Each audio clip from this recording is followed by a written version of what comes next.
The night was pitch black when Staff Sergeant Mike Chen received the call that would change everything. His hands trembled as he held the phone, listening to his wife Sarah's panicked voice on the other end. She was alone at their base housing, 9 months pregnant, and something was terribly wrong. Mike was in the middle of advanced combat training with his unit, 300 miles away from home. The exercises were mandatory, the kind you couldn't just walk away from. But as Sarah's cries grew louder through the phone, describing sharp pains and bleeding, Mike knew he had to make a choice. He burst into the commanding officer's quarters without knocking.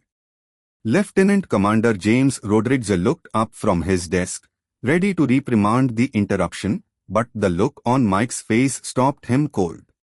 Within minutes, Mike was in his truck, racing down the dark highway toward home, his commander's reluctant blessing barely registering in his mind. The road seemed endless.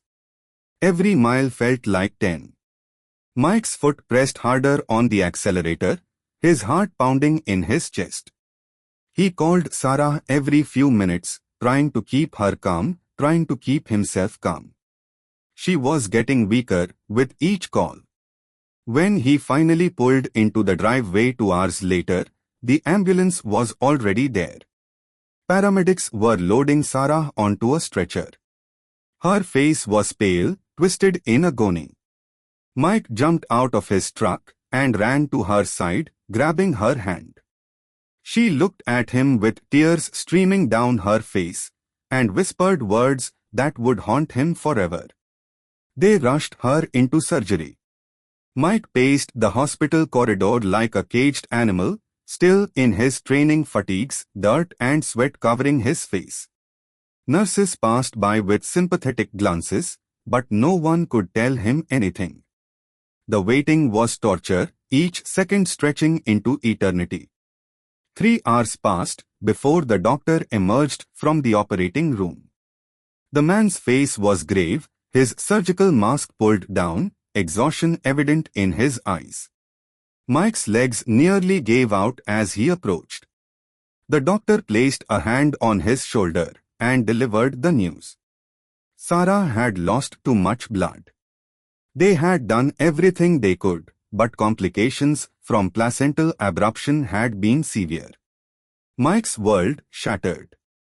The doctor's words became a distant echo as reality crashed down around him. His wife, his Sarah, the love of his life, was gone. But there was more. The doctor's expression shifted slightly, a glimmer of something else breaking through the sorrow. Their daughter had survived. Mike stood frozen, unable to process the contradiction of emotions flooding through him. Devastating loss and miraculous joy colliding in the same moment. The doctor led him to the neonatal intensive care unit, where a tiny baby girl lay in an incubator, fighting for every breath.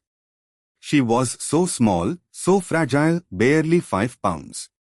Mike pressed his hand against the glass, tears streaming down his face. This little fighter was all he had left of Sarah. He named her Emma, the name Sarah had chosen months ago during one of their late-night conversations about the future they would never have together. The days that followed were the darkest of Mike's life. He took emergency leave from the service, spending every moment at the hospital. Emma was strong, growing stronger each day, but Mike was falling apart. He couldn't eat, couldn't sleep, couldn't imagine a future without Sarah in it. His unit commander came to visit him at the hospital.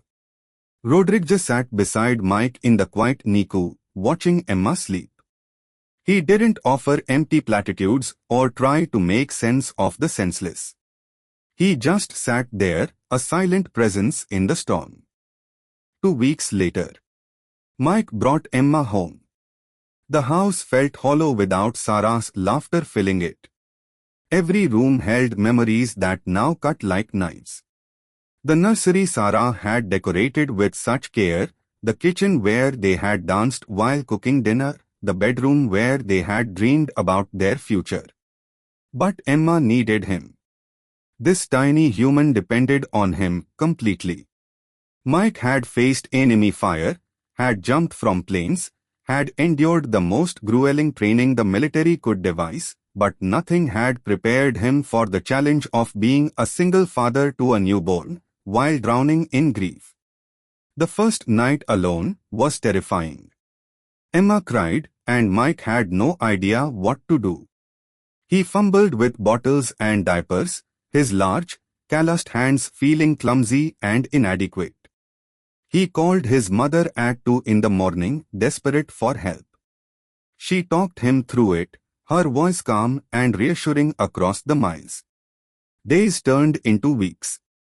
Mike learned to function on 2 hours of sleep. He learned to read Emma's different cries, to know when she was hungry versus tired versus needing a diaper change. He learned to do everything one-handed while holding her, because she seemed to cry whenever he put her down. His brothers from the unit started showing up unannounced. They brought food, did laundry, cleaned the house. Rodriguez came by twice a week, usually with groceries and always with a listening ear. These hardened warriors, trained to show no weakness, sat on Mike's living room floor assembling baby swings and learning to fold impossibly tiny onesies. One particularly difficult night, when Emma wouldn't stop crying and Mike had reached his breaking point, there was a knock at the door. He opened it to find 6 of his teammates standing there in civilian clothes.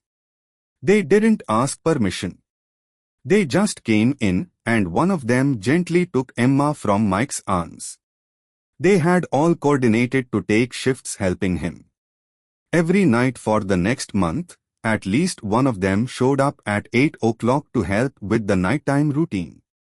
They gave bottles, changed diapers, walked Emma around the house when she was fussy.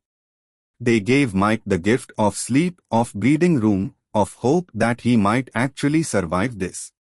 3 months after Sarah's death, Mike stood at her grave with Emma in his arms.